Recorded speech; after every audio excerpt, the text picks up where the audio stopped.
পরীক্ষামূলকভাবে আমি কতগুলি মুরগির বাচ্চা এনেছি দেখার জন্য যে এগুলি বাণিজ্যিকভাবে যদি পালন করতে চাই সেক্ষেত্রে কতটা লাভবান হওয়া যাবে। স্ক্রিনে এখন যে বাচ্চাগুলি দেখতে পাচ্ছেন সেগুলির বয়স এখন হয়েছিল 18 দিন।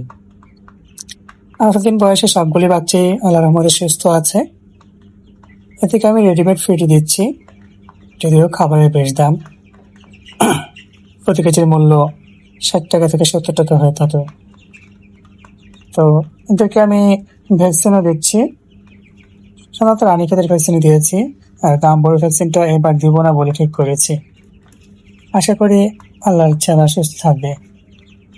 তো আমার দেখার ইচ্ছা যে এরা আসলে কতটুকু লাভবান করতে পারে আমাদেরকে। 17 দিন বয়সে যেহেতু কোনো সমস্যা হয় নাই কোনো বাচ্চার, আশা করতে পারি যে পরবর্তীতে এরাও আরো বড় হবে, যদিও এদের গ্রোথ খুব যে বেশি হয়েছে তা আমার মনে হচ্ছে না।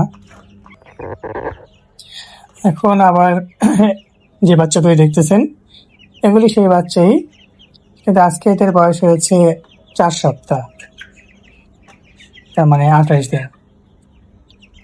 তো এদেরকে দ্বিতীয় ডোজ রানীক্ষেতের ভ্যাকসিনও দেওয়া হয়ে গেছে। আল্লাহর রহমতে সবগুলি বাচ্চাই সুস্থ আছে।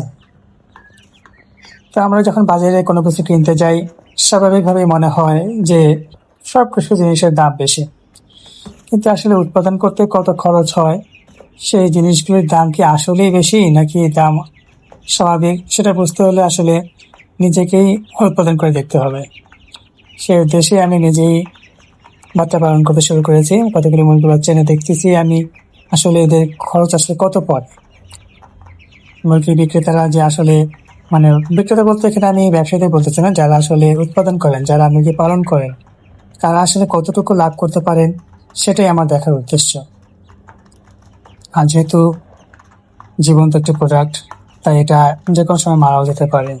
অসুখ বিসুখের কথা বলা যায় না, যে কোনো সময় এরা মারা গিয়ে অনেক ক্ষতি করে থাকে, আর্থিকভাবে অনেক ক্ষতি করার সম্ভাবনা থাকে। এই জন্য নিজে নিজে করবো, দেখবো যে এতে মুরগি পালন করে আসলেই কতটুকু লাভবান হওয়া যায়।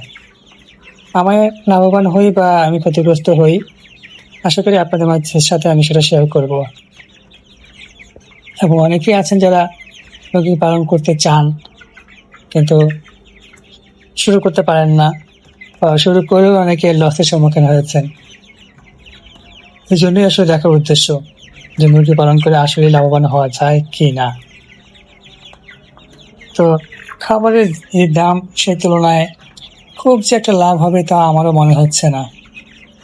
তারপরেও আমার ইচ্ছা আছে যে 2 মাস বয়স পর্যন্ত পালবো। এই পর্যন্ত কত টাকা খরচ করে কতটুকু মাংস পাওয়া যায় সেটাই দেখবো।